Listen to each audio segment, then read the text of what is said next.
અને હવે વાત રાજકોટની કરીશું કે રાજકોટના ઘેડ પંથકને લઈને પાલભાઈ આંબલિયાએ મોટા આરોપ લગાવ્યા છે। ઘેડ પંથકને લઈને સરકાર ગંભીર ન હોવાનો પાલ આંબલિયાએ આરોપ લગાવ્યો। કહ્યું કે 139 કરોડની જગ્યાએ માત્ર 37 કરોડના જ ટેન્ડર થયા છે। સરકારે અગાઉ નદી ઊંડી અને પહોળી કરવાની વાત કરી હતી અને આ માટે 139 કરોડ પણ ફાળવવામાં આવ્યા હતા। ભાજપના નેતાઓ દ્વારા પણ આ મામલે જાહેરાત કરાઈ હતી। કુંવરજીભાઈ બાવળિયાએ 1500 કરોડ મંજૂર થયા તેવો દાવો પણ કર્યો હતો અને એની જગ્યાએ હવે માત્ર 37 થી 38 કરોડના જ કામો હાલ મંજૂર થયા હોવાનું પાલભાઈએ જણાવ્યું છે। 1995 પછી ઘેડમાં કોઈ પણ સરકારોએ ધ્યાન ના દીધું। ઘેડ વિકાસ સમિતિને માત્ર કાગળ ઉપર કરી નાખી અને એના કારણે થયું છે કે એ 35 થી 40 હજાર હેક્ટરમાં જે ઘેડ હતું આજે 1.5 થી 2 લાખ હેક્ટરમાં થઈ ગયું છે।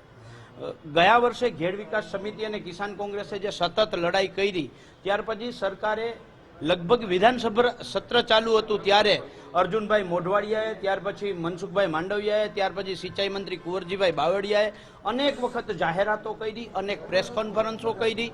1500 કરોડની સૈદ્ધાંતિક મંજૂરી મળી ગઈ છે આવી જાહેરાત થઈ અને ત્યાં સુધી છેલ્લે 139 કરોડના ટેન્ડરો મંજૂર થઈ ગયા છે ને કામ ચાલુ થઈ ગયું। આને 1.5 મહિનો થઈ ગયો છે પણ જ્યારે અમારી આખી ટીમ ઘેડ વિકાસ સમિતિની ટીમ, કિસાન કોંગ્રેસની ટીમ એ કેશોદ, માણાવદર, વંથલી, માંગરોળ, કુતિયાણા આ બધા જ જ્યાં જ્યાં ઘેડ વિકાસ આખો વિસ્તાર લાગે છે એ વિસ્તારમાં કાર્યપાલકો ઇજનેરોને મળ્યા અને એણે જે કહ્યું કે કેટલા ટેન્ડરો મંજૂર થયા છે તો 139 કરોડની સામે માત્ર 37 થી 38 કરોડના જ ટેન્ડર મંજૂર થયા છે। વિગતો સાથે સંવાદદાતા રહીમ લાખાણી જોડાઈ ગયા છે। રહીમ, પાલભાઈ આંબલિયાએ ઘેડ પંથકને લઈને આરોપો લગાવતા કહ્યું કે 1995 પછી કોઈ પણ સરકારે અહીં ધ્યાન નથી આપ્યું। હાલ ઘેડ પંથકની શું પરિસ્થિતિ છે? જિજ્ઞાસા, ચોક્કસપણે ઘેડ પંથકની જો વાત કરું તો 2 જિલ્લાની હદ છે આ ઘેડ પંથકમાં લાગતી હોય છે।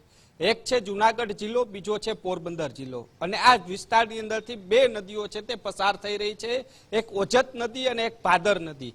જ્યારે ઓજત નદી એટલે કે ઓજત ડેમ ઓવરફ્લો થાય છે, ભાદર ડેમ ઓવરફ્લો થાય છે ત્યારે આ ઘેડ પંથક વિસ્તારની અંદરથી પસાર થઈ અને દરિયામાં જતું હોય છે। જો દરિયો પાણી નથી લેતું તો પછી આખું આ પાણી છે તે ઘેડ વિસ્તારની અંદર ફેલાતું જાય છે। જો ભારે વરસાદ હોય છે તો એક તરફ ભારે વરસાદ અને બીજી બાજુ જે દરિયો પાણી ન લેવાના કારણે ઓજત નદી અને ભાદર નદી છે આ બંનેના પાણી છે તે ઘેડ વિસ્તારની અંદર ફેલાતા જાય છે। એટલી હદે આ પાણી ફેલાય છે કે જે ખેતરો હોય છે ને એ નદીઓ જોવા મળતી હોય છે, ક્યાંય પણ રસ્તા છે તે જોવા નથી મળતા ને તમામ ગામો, ઘેડના મોટા ભાગના ગામો છે તે સંપર્ક વિહોણા થઈ જાય છે અને લોકો પાણીમાં રહેવા મજબૂર થઈ જાય છે। ઘેડ પંથક આખો ઊંધી રકાબી જેવો વિસ્તાર ગણવામાં આવે છે કે જેના કારણે વારંવાર ત્યાં પાણી ભરાવાની સમસ્યા સર્જાય છે। એટલું જ નહીં, ઓજત નદીના પારા વારંવાર તૂટવાના કારણે પણ ખેડૂતો મુશ્કેલીમાં મુકાય છે। દર વર્ષે છે રજૂઆત કરવામાં આવે છે કે આ પારા છે તે પાકા કરવામાં આવે તે થતા નથી, પરંતુ આ વખતે સરકારે અને ભાજપના નેતાઓ દ્વારા જે જાહેરાતો કરવામાં આવી છે 139 કરોડની, પરંતુ કોંગ્રેસે એવું કહ્યું કે આ 139 કરોડ નહીં માત્ર 37 થી 38 લાખ કરોડના ટેન્ડરો મંજૂર થયા છે। બાકીની રકમની હજી કઈ જાહેરાતો નથી થઈ। અગાઉ દાવા મોટા થઈ રહ્યા હતા પરંતુ રાજકીય દાવ પેચની વચ્ચે ઘેડ પંથકના લોકોએ આ વખતે ફરીથી પાણીમાં રહેવું પડે તેવી પરિસ્થિતિ તો ઊભી થવાની છે, કારણ કે ઓજતના પારા હજી અનેક જગ્યાઓ ઉપર રિપેરિંગ થયા નથી ને તેના કારણે આ જે પાણી છે વરસાદી પાણી અને ઓજત જે ડેમ ઓવરફ્લો થતા હોય છે તેનું પાણી 100% ઘેડીની અંદર ફરે તો પણ નવાય નહીં। જિજ્ઞાસા। જી રહીમ, આભાર જાણકારી માટે।